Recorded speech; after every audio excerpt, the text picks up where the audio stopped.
and what it means for you as a DiSE athlete and as a potential GB athlete, or those of you that are in the youth national team so far.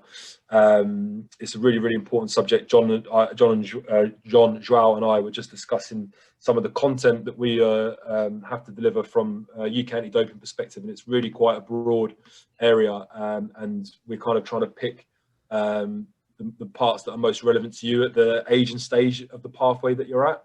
So some of it might go over some of your heads, but it's really important that you ask as many questions as you can so that you understand this. And I'm going to go into one of the main reasons why you need to understand this area so importantly and why it's so vital. But before we get into that, just to give you guys a bit of a heads up on what we're going to do, some basics, but also get into some stuff around medications. I understand there's some second years on the call. We're not going to go into the specific detail that we went into in your session in March, where we actually got check-in medications and you got you guys through the process.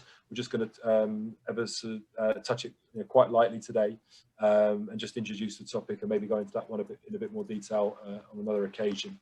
So first of all, I'm going to open up the floor to you all and ask, what is anti-doping? And if the second year's on the call, I'll see Louis and Ollie on the call and a couple of others. Please leave this bit for the first years if you can. So if there's any first years that want to just unmute themselves and give us their view on what anti-doping is, what it means. I'll pick on someone in 5 seconds. Is it like using performance enhancing drugs? So Alex Trent has said, is it like using performance enhancing drugs? I'm going to give you a clue, Alex. Think about the title. Anti-doping. Okay, it is then. No, and anti-doping. What might that be? Not using them. Yeah, so not use. Yeah. So trying to support athletes in not using performance enhancing drugs that are banned, because there are some substances out there that are legal and you can take. And we'll go into some of those, or some examples and bits and pieces on that later. So we've got not taking banned substances for performance enhancing. Anything else? What else might fall under anti-doping? Who am I going to pick on? Alex, you can pick on someone, Alex. Go on, who are you going to pick? Unmute yourself. Noah. Noah, come on, Noah. Yeah. Give us some more stuff on anti-doping, Noah. I don't actually know.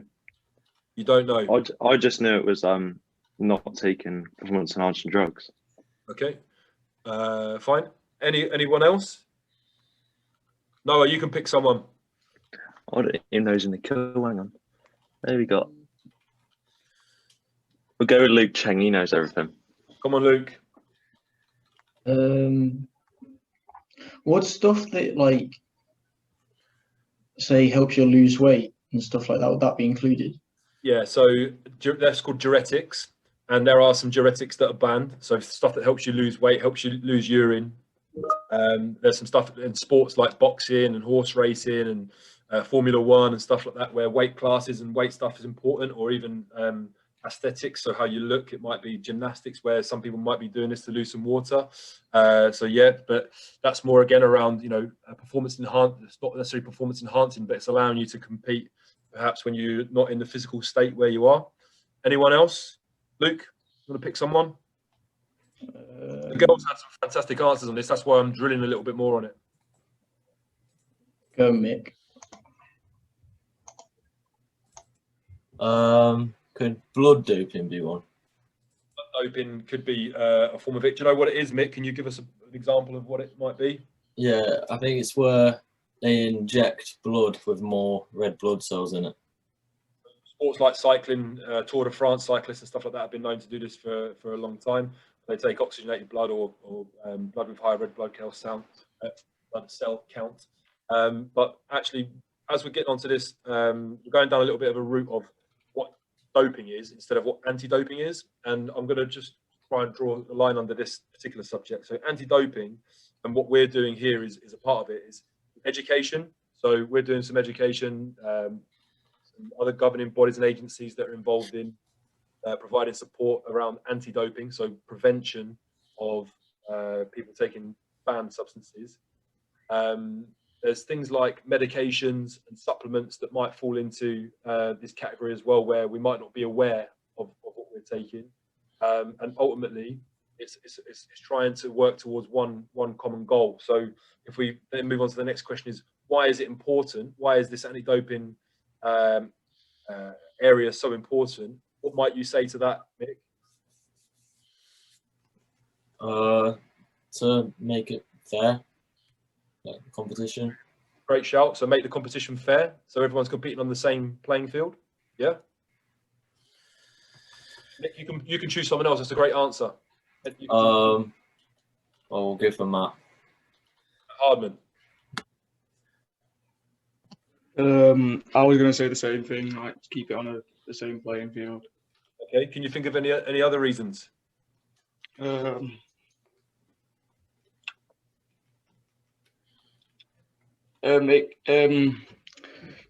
some people could be less likely to get injury if they take, so it gives them like an advantage.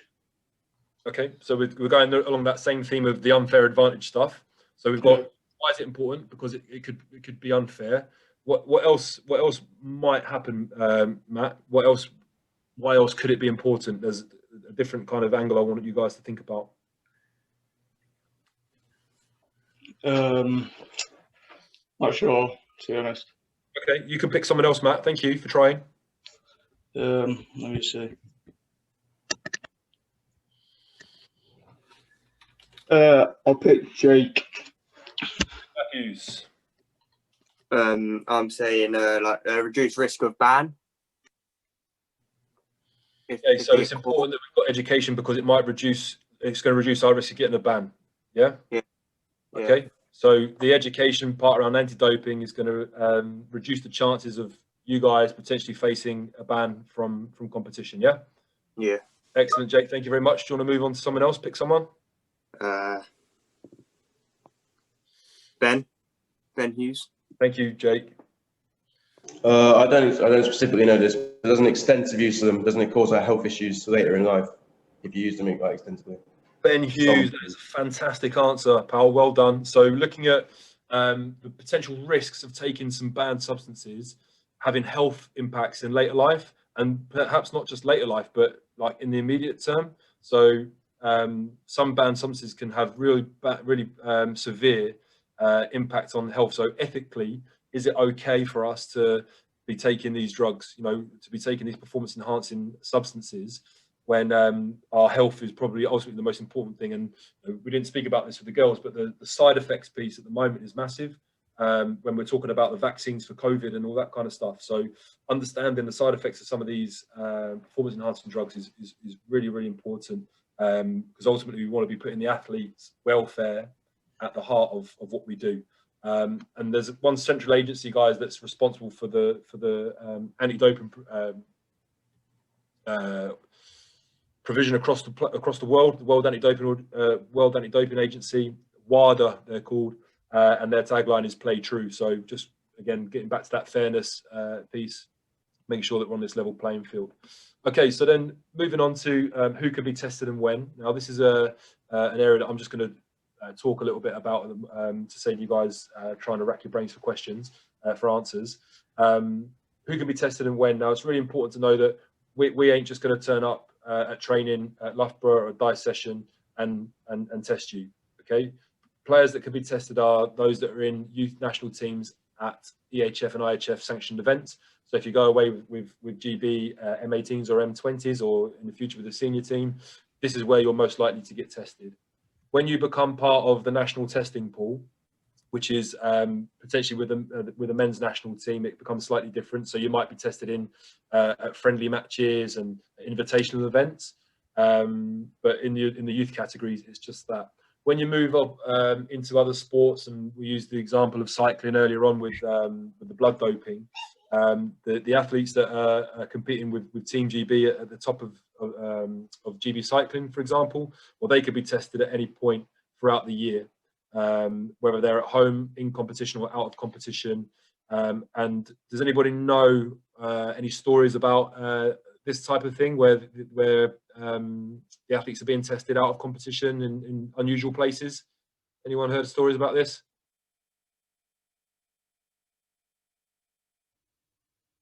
So if you follow any athletes on social media, sometimes you might see a story or that they've tweeted or posted about an event where a doping control officer has turned up at their house to test them. This is because early in the morning. So you can imagine them being woken up at 6 o'clock in the morning by a doping control coming to test them at their house. It's quite invasive. It's quite a serious thing when that happens, but it happens because athletes at the top of those sports, cycling, athletics, so on, boxing, they have to provide a 1 hour time slot each day for a period of 6 months, so that a doping control officer can turn up at that venue that they've stated to test them. Now, what do you think happens if an athlete puts down on their form, I'm going to be at Loughborough at 8 o'clock in the morning at the leisure centre, the training at the sports hall, the doping control officer turns up and the athlete isn't there? What do you think happens? Nathan McDonald, I'm going to pick on you. Do they get like some sort of disciplinary action or something against them? Yeah, so this is when the missed test anti-doping rule violation comes in. So if you miss a test, you guys will remember Rio Ferdinand as a football player. He actually got a suspension, a ban, an 8-month ban, I think it was, a long time ago now. But because he missed the test, and there's several high-profile athletes that this has happened to. In your workbook, the drugs workbook, this will be a questionnaire. So you guys need to show an understanding of what that means, the national testing pool. And that is essentially where the athletes have to provide that 1 hour, 1 hour time slot with a venue for a period of 6 months. Does that make sense, Nathan? Yep. Very much. Okay, and then the last one on just this very quick introduction is, who should you seek advice from? I'm going to ask you all to put something in the chat box now. You've got 10 seconds. Who do you seek advice from on this subject? John, would you monitor the chat box for me, please? You're still here. Yes, will do. Thanks, mate. Because I'm munching something. Okay. Coaches. Tutor, Mick has said. Coaches.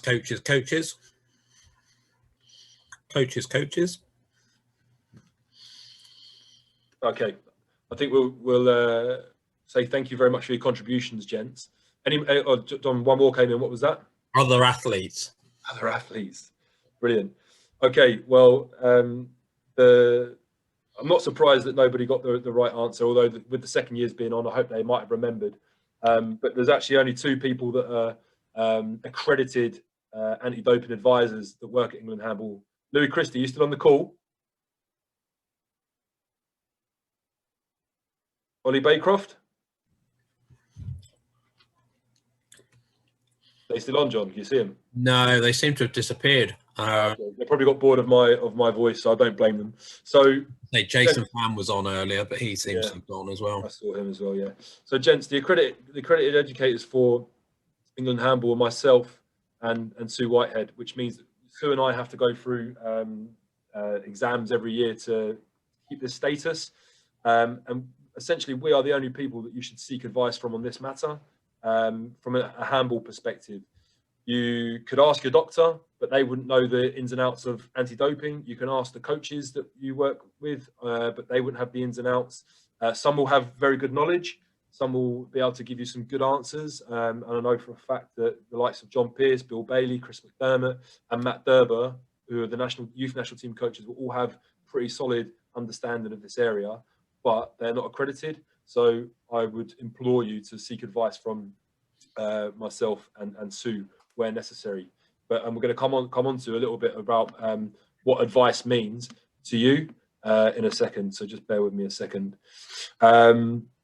Before we move on to that, how many ways do you think you can fail a drugs test or be held to account for an anti-doping rule violation? So you can use the chat box. I'm going to give you can go between 1 and 30. 1 and 30 ways. Put your guess in the chat box now.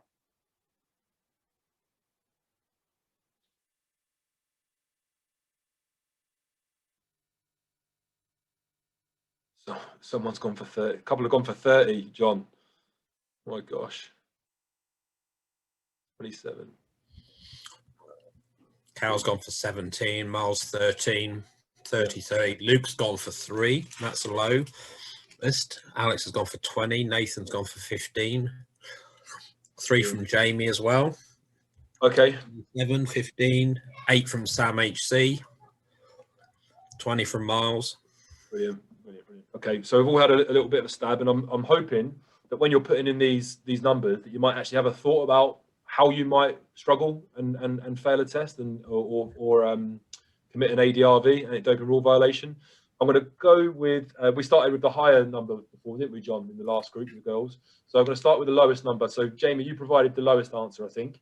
So can you tell us some ways in which you might fail a drugs test or commit an anti-doping rule violation? I thought of missing a test, producing a negative test or like a positive test for a substance, or not being able to produce enough urine. Not produce enough urine. And that was okay. So on the not producing enough urine, I know you have to wait, but I still thought like if you were severely on something, you might still fail. Okay, yeah. So the only way you'd fail in that sense, in fact, I won't tell you, but you can't fail for not producing a sample because ordinarily they would wait with you until you could produce one. So they give you a long time, lots of water to produce the sample. But we can get into that in a moment when we look at them. And then who went for 30? Mark, you went for 30. Can you try and provide us with some examples that might fill up that 30? Well, I just thought like what products you can't use. Okay, so you're thinking about specifically like failing a test, but so many types of substances, yeah. Okay, not quite what we were looking for. Who else went high, John? Ned said 30 as well. Come on, Ned. I was thinking about the same thing, like certain different substances giving different negative results or positive. Okay, gents, I'm going to give you a little clue. The prohibited list is massive, much higher than 30. You're probably talking hundreds, if not thousands, of substances that you would potentially fail on. Does anybody else know of any ways in which you might fail a drugs test or get an anti-doping rule violation before I move on? You want to share any pearls of wisdom? So Luke had 3, and as Luke knows everything, have you got any? Did you have a different 3, Luke? No, not really. I was thinking the not being able to do it, not being there, positive result. And I was like, it's probably another one. Thanks, Luke. Gents, I'm going to put them up on the screen for you now. So this is direct from the rule book. So there's 11. And I'm going to just leave them on there for a few seconds, just to let you guys have a scan through. And I'm going to maybe pick on someone to talk about 1 or 2 of these.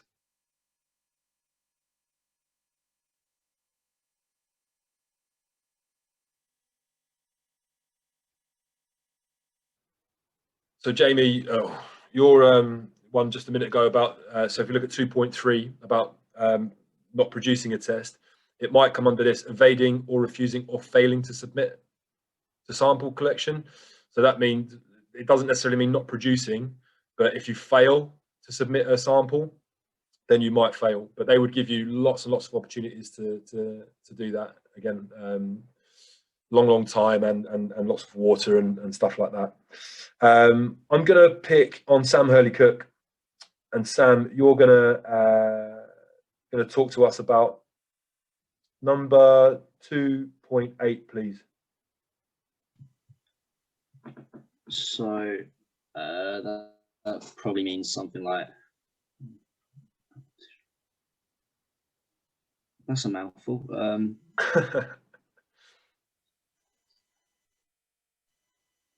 Oh, so either giving it to yourself or trying to give it to a different athlete, so say a teammate or something.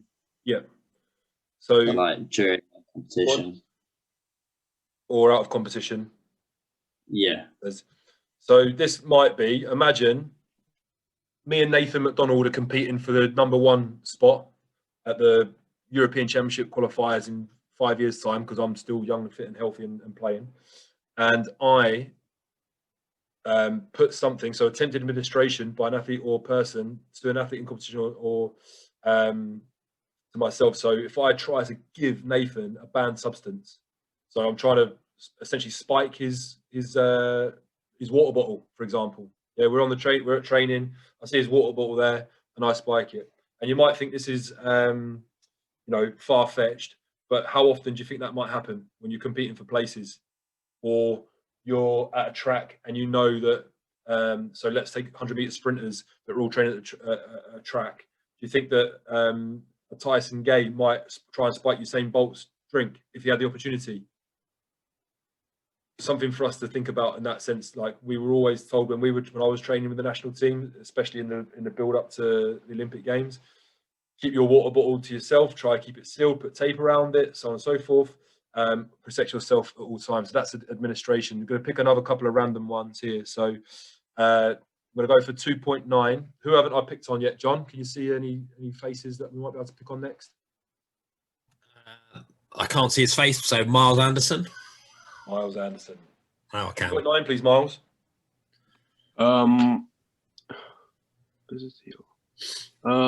It could mean that. Oh, I'm not really sure, actually. Have you heard of this word complicit before when we're talking about crimes?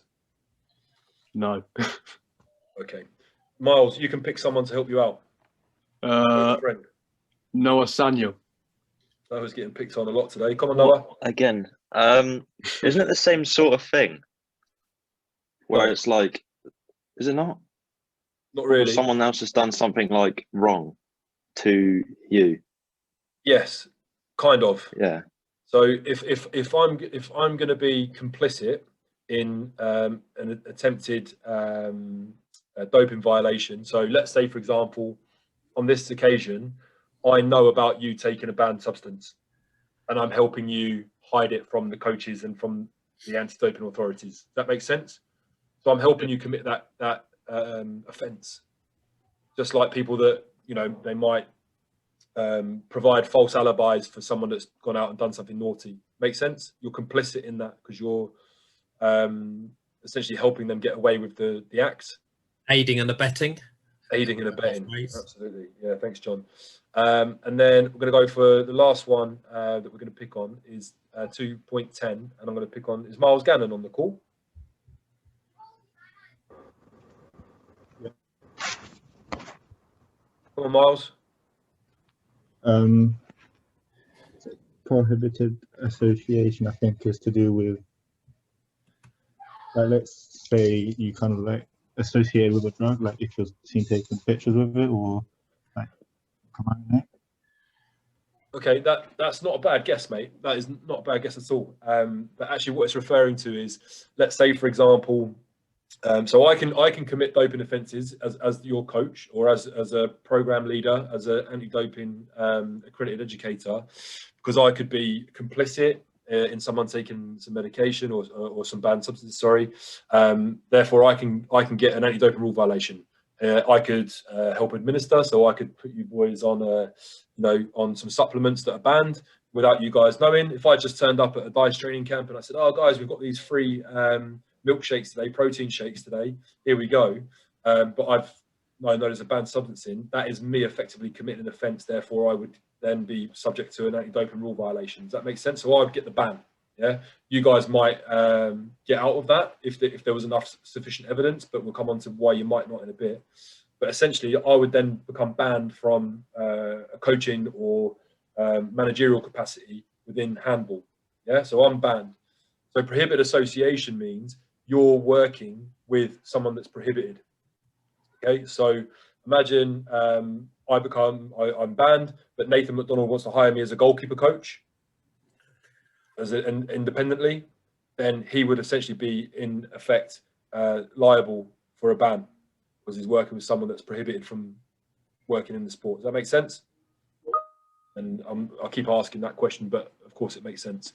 So can I add another one in there? Go on, John. This is someone I actually know. So he was actually an ace golfer. So he was on the predecessor to DiSE, which was Ace, and he was a guy called Sonny Webster, who actually loved S&C and loved the gym. So when he came to work with us at Filton College, SGS College in Bristol, almost 10 years ago now, he was a gym bunny. He transferred over to British weightlifting and was actually one of 2 people that qualified for the Rio Games.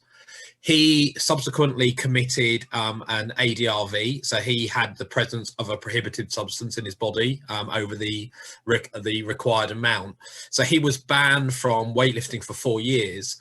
About a year or so into that ban, he started to work with other athletes, and he then suffered an additional ban. So in addition to being banned for those initial 4, he's kind of got another 4 stacked on top of that. So I think he would have been due to return into action this coming summer, but he's now not back in action until 2024. You know, and again, it's one of those things that despite our efforts to educate him at the time when he was on the program, it is knowing who you're working with and knowing, you know, that they don't have a tarnished or banned reputation. And again, I'm not sharing anything out of line. All of this information about Sonny Webster is actually stored on the UCAD website as well, so you can go and look him up and find out what his story is and the report that's filed there. And that's the interesting piece as well, John, is that if you commit an anti-doping rule violation, it will be posted online, so anyone can go and search you know, your ban and your history with this stuff. So something just to be mindful of. Thanks for that, John. Good story, great story. Gents, perhaps using the chat box again, what common supplements do athletes take to help improve their training and performance? Any supplements that you might have come across?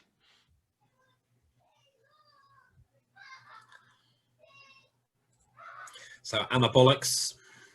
So they're not. This is probably getting more into the medicine stuff. Testosterone would definitely be a medicine as well. Here we go. So creatine is a supplement. So understanding the differences now. Creatine. Anything else? Protein. Yeah. Anything else? Peptide hormones. Well, guys, I'm asking for supplements, not medicines. These are definitely drugs that you're throwing in now. Beta blockers are drugs. So we've gone for the 2 common ones, which might be protein powders and creatine. But what about vitamins and minerals? Does anybody take vitamin and mineral supplements? Anyone been taking vitamin D in the winter? Vitamin C, caffeine, Mick. Well done. That can be classed as a supplement. You can get it in supplement form, not just in coffee. Electrolytes, very good, Matt. Excellent. Now, the reason that we're talking about these supplements, gents, is that the supplements industry is very, very poorly regulated. And an example I gave to the ladies just before is I could go and set up a supplements company tomorrow and put whatever I wanted into your whey protein, and no one would know any different. So I actually used to know someone who used to play handball a few years ago. You won't know him, but he's a physiologist. He's now working in Australia. He's very, very clever guy. He was working for a supplements company, and they would be making like a whey protein that you can just pick up off the shelf in Holland and Barrett or Tesco's, and then have your protein shakes afterwards. And the ingredients listed on the back wouldn't necessarily match what was in the actual product. So if I picked up a whey protein, there might be some banned substances in that, because in the same place where we're manufacturing the protein powder, they might be manufacturing something else. Okay, so they don't clean out the drums where they mix all the stuff properly, so stuff can get in it. It's not very well regulated at all, but there are some things that can help us. Now, the reason I'm telling you this is because ultimately you're going to be responsible for what you take, and then we're going to come on to some examples about that in a moment. So that's some stuff about supplements. I'm going to just follow on from that. But one of the most intriguing stories that I've come across in all the anti-doping research that I've done over the years is this story of Alan Baxter. And you can read the story if you like, but I'll give you a brief overview. So in 2002, Salt Lake City Winter Games, Alan Baxter won a bronze medal for Team GB, Scottish athlete. And a couple of days later, he got a call from the British Olympic Association telling him that he'd failed a drugs test, which He was completely like bewildered by it, had no idea about it, about taking a substance. And it turned out that it's actually an over-the-counter medicine that he bought in the US when he was out there competing, a Vicks vapor inhaler, because he had a bit of a cold, that the American version of it had a methamphetamine in it. So essentially it was a banned substance in that particular drug, that particular medicine in the US. How do you think this story played out in the media, gents? What do you think? Alex Trent. The media, for like the GB media, probably wouldn't have liked it, but I reckon the media around like the whole Olympics probably like agreed with it. Agreed with what? That his gold medal being stripped, or bronze, sorry. Okay, so the general media would have said, yeah, he deserved to have his medal taken away, yeah, because he's failed a test. Probably. Yeah. Probably. Anyone else want to chip in before I pick on someone?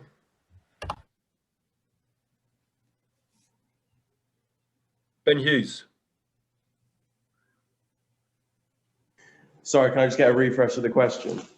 So how do you think the media perceived this situation? You've got a British skier, 2002, won a bronze medal, tested positive for a substance, a banned substance, that he didn't know was in this Vicks vapor inhaler, just to clear his blocked nose. He's got it from over the counter. How do you think it played out in the media? I assume that some of them would have demonised him, but other ones would have backed him and like said that I tried to fight his case. So it sort of depends. Like some media outlets would have obviously been on his side, and others wouldn't. Okay, yeah, great answer again, Ben. Around potentially being demonised by the press. So this is a human being that's potentially just made a mistake, an honest mistake, and now he's going to have his bronze medal taken away, his career probably in tatters, facing a ban because he's taken a substance that was from an over-the-counter medicine. Do you think it's an honest mistake, guys?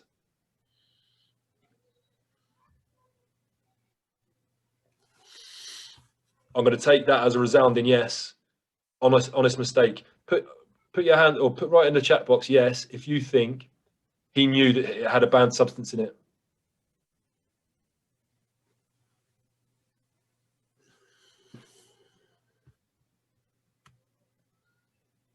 So Jamie thinks that he knew.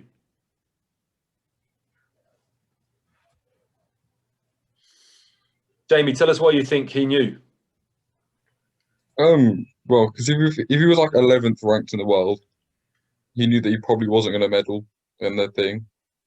So if he knew that if he knew there was a way to improve performance and look like it wasn't, then it's very possible that he knew. Jamie, I love your line of thinking. I really do, because I'm always very cynical on most things and skeptical on a lot of things, and I think this could be an honest mistake. But I also think sometimes athletes might try and pull the wool a little bit and try and act as if they didn't know. This would seem like a very honest mistake to anyone. But when you look into the level of information that's available for athletes, and it's improved dramatically over the last few years, but how you can check medicines, and we'll go through some of that later. There's a specific website you can use that you can actually go in, select which country you're in, select the medication you've got, and it tells you whether or not it's banned in your sport or not, whether or not it's banned in competition or not. Now, I don't know if that website, that resource existed in 2002, because I'm very young, aren't I, John? John's a bit older than me. John, you might know.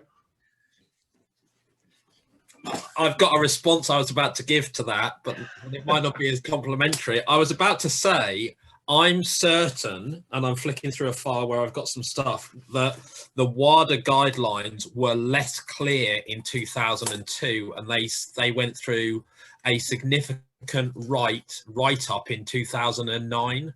Right. So although drug testing has been amongst us for quite a while, even going back to, obviously, your parents will know of, and Bobby, your parents will know of Ben Johnson in his case at the '88 Seoul Olympics. You're not old enough to know that yourself.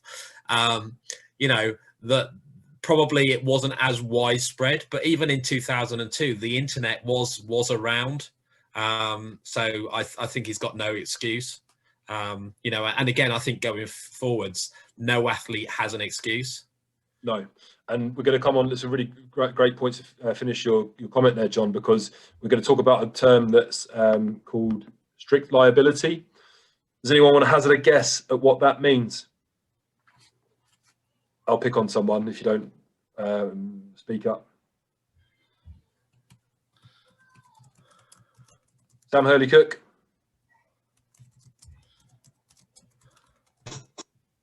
I really don't have a clue, but I think it's probably something about that no matter what the scenario or like what excuse, you're liable for your own actions. Sam Hurley-Cook knocks it out of the park, home run. So doesn't matter what happens, who tells you what, which advisor gave you what advice, you're solely responsible for what goes in your body. Not me, not John, not Joao, not your club team, not your club coach. You, not your parents, not your doctor. You. So you're the one who gets the ban. You're the one who gets punished. Your medal taken away and all that. Does that make sense, lads? Like, cannot reiterate it enough. It's your sole responsibility, and of course, that's why we have these education sessions to help you understand how to navigate medicines, how to navigate supplements, and how to not fall afoul of those 11 ADRVs that we mentioned earlier on. So this presentation is obviously going to get sent out, but I appreciate there's probably people in here that are taking protein powders and maybe taking vitamins and stuff like that. But you need to be aware that it's your responsibility to check whether or not those supplements are okay and whether the medicines you might be taking are okay. You get more information at the links that I've put in, but just really looking at the supplements one first, I would think very clearly, and John mentioned in the previous one about nutrition. In theory, you should be able to get all the nutrients that you need in your diet without supplementing, in theory.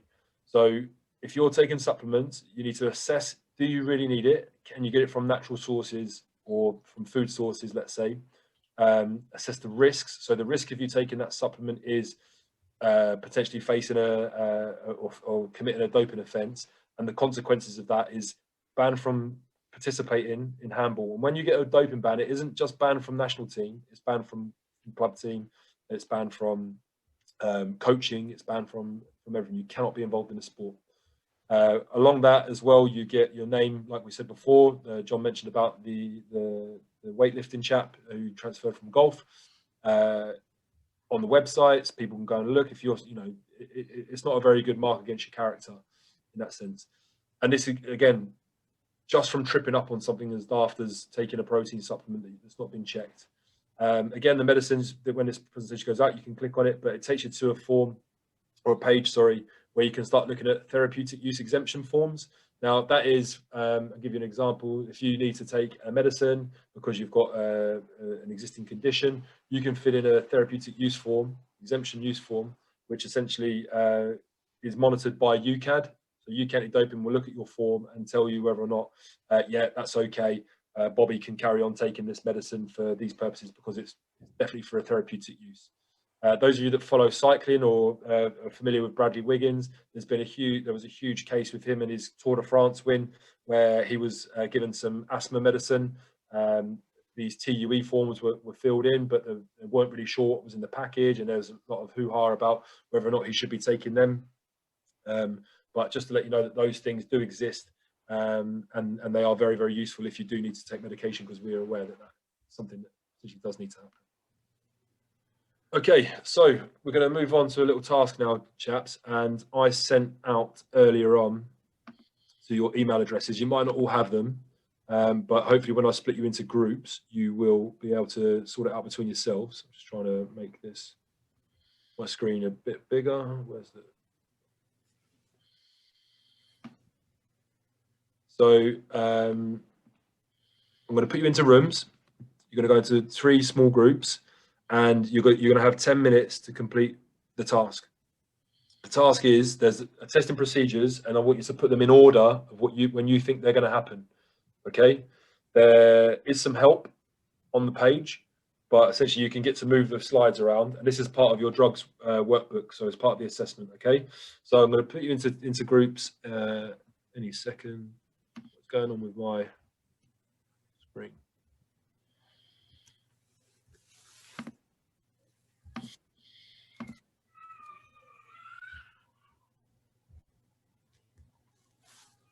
Breakout rooms. Sign automatically.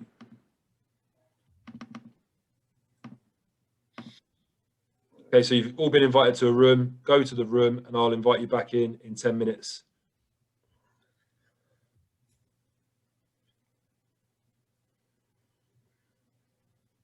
Have you guys got that?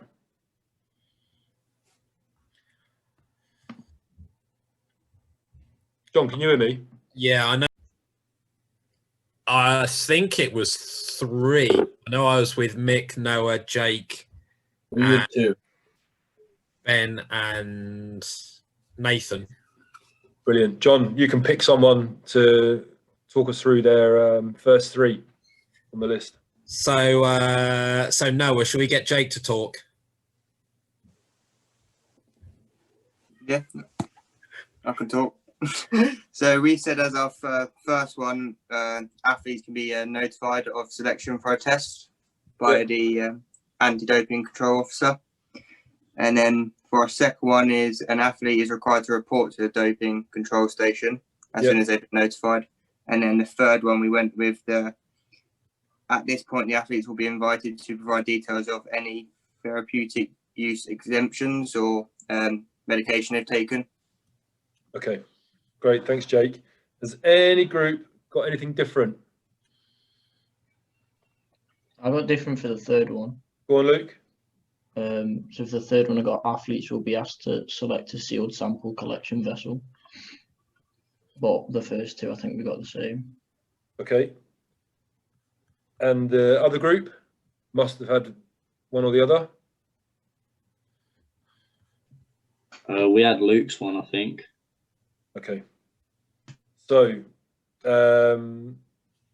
let's go with Sam, your group. What did you have for 4, 5, and 6 then? Wait, I'm trying to get them side by side. There we go.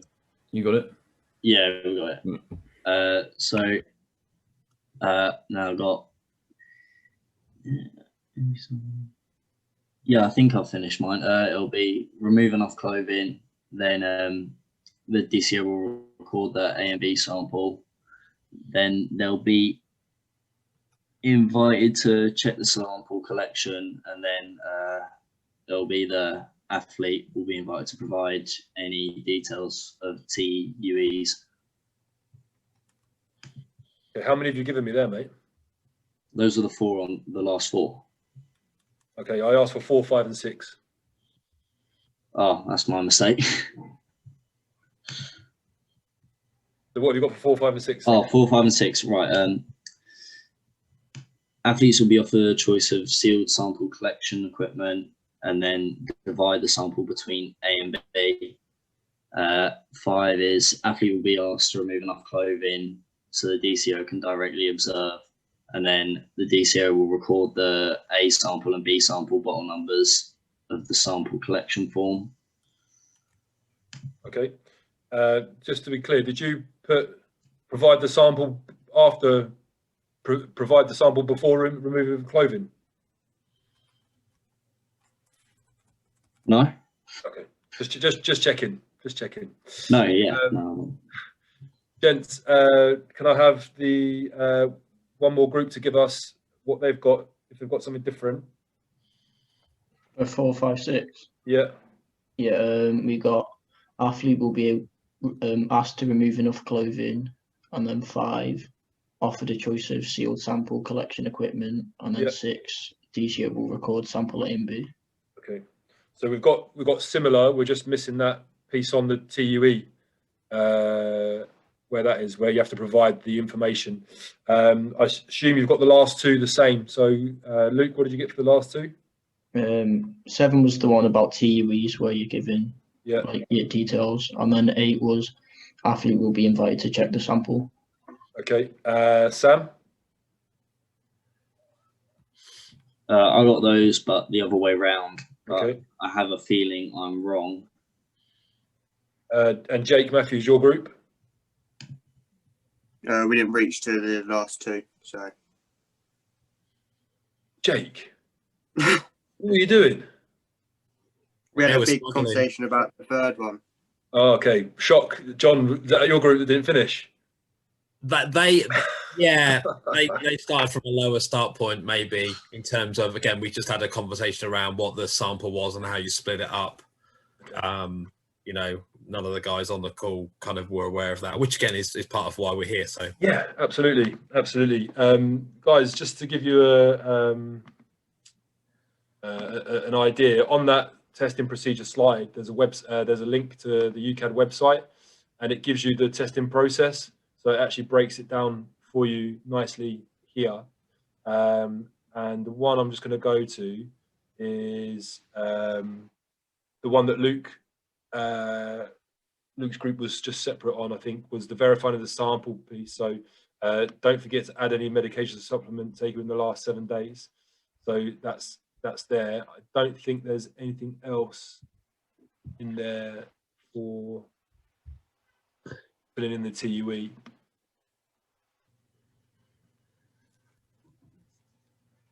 The sample, split the sample. Yeah. So I think that's your opportunity to put everything on the form at the last moment.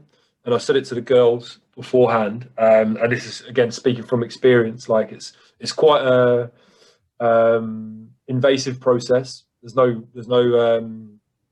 way of sort of making that softer. It's quite invasive, and generally speaking, the doping control officers are very well trained and very well mannered, and they'll do everything they can to support you in making sure you produce a sample so that you can be doing it safely, securely, with knowledge that these A and B samples that are taken, so you'll put the urine into 2 separate bottles, that's done safely and in a way that's not going to be tampered with. So John might have gone into detail of his group, but the bottles that you're given will be sealed when they're given to you. You unseal it, and it's very important that you do that, and that it isn't unsealed beforehand, because that means someone could have tampered with it. And then when you are finished and the urine is inside both samples, both jars, bottles, you can seal it back up and then make sure that no one else is getting in that bottle until it reaches the destination of the testing center. So important that you guys are in control of that process, because it's your career that's on the line. We spoke earlier on about consequences and so on. So yeah, I just wanted to reiterate that point. But on that slide, there's plenty for you to plenty of links for you to go and check. The last thing I want to finish off with, which I didn't finish off with the girls, is this further information slide. And when I spoke earlier on, is that showing? It's not showing yet, is it? I love how everyone responds when I ask a question like that. No, it's not. Thanks, John. So now it is. It's this further information slide, which gives you some more useful links, but more importantly, gives you that link to the Informed Sport website, which is where you can go and check out your supplements. So if you're buying, I don't know, Maxi Muscle Pro Max or PhD protein, whey protein, you can go and check any supplements on there. Now, I need to be very, very clear when I say it, in that just because it's been checked on Informed Sport, which is this website that does that for you, it doesn't guarantee it's safe. It just tells you whether or not it's been checked. If it's been checked, there's a good chance it is, but where does the risk lie? With you. It's your responsibility. You're liable for your actions on that one. So assess the need to take that protein supplement. And then for the medication checker, and I'm going to go back to the Alan Baxter story. If you've got a cold and you go and get Beecham's over-the-counter medicine, some of them have got banned substances in it. So any medication you take, you need to check on this global DRO checker. Now, although some of you aren't in GB squads or gone away to official competition yet, it's good just to get in the habit of this stuff. So next time you take a medicine, for whatever reason, do yourself a favor and get on and check. And when we follow up on this anti-doping session, we will cover how to check. So we'll do a little task where you will go away and check a medication and give us some feedback on it. Okay, that's it from me. João, anything to add from your point of view, from how things might have operated in Portugal, or anything to say? Not just two stories I think can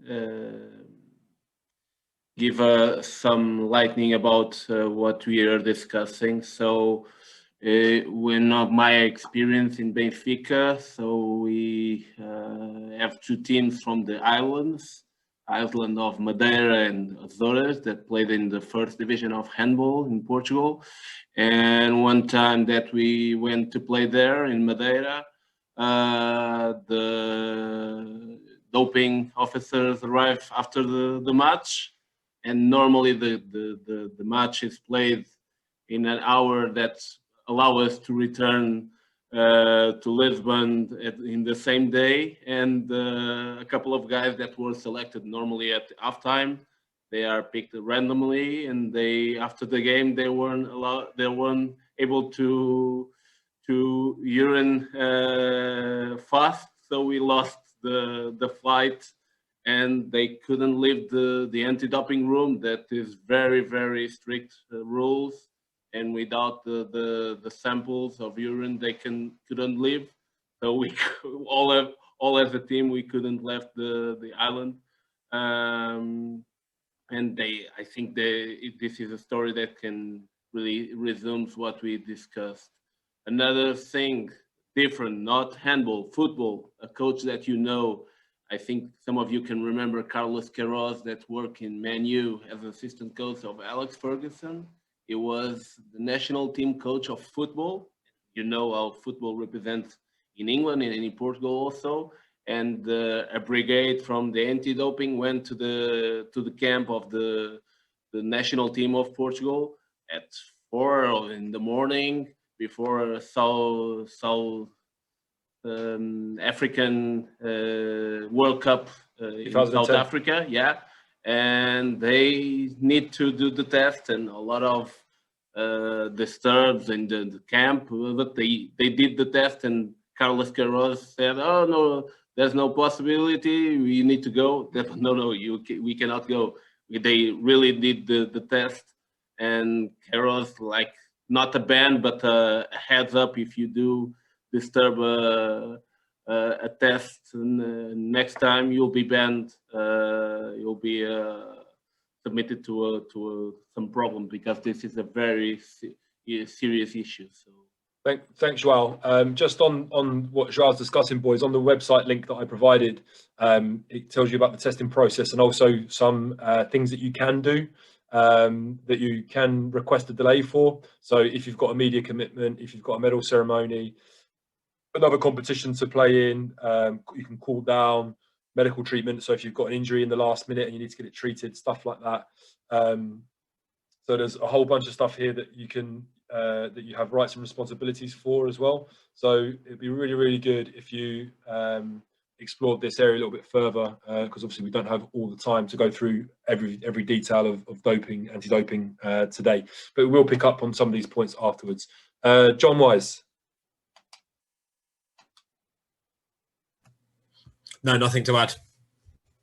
Finally, thanks for that, John. Normally you're so succinct at wrapping these up, but no, thank you, mate. I appreciate your support on both calls today and the ones earlier on.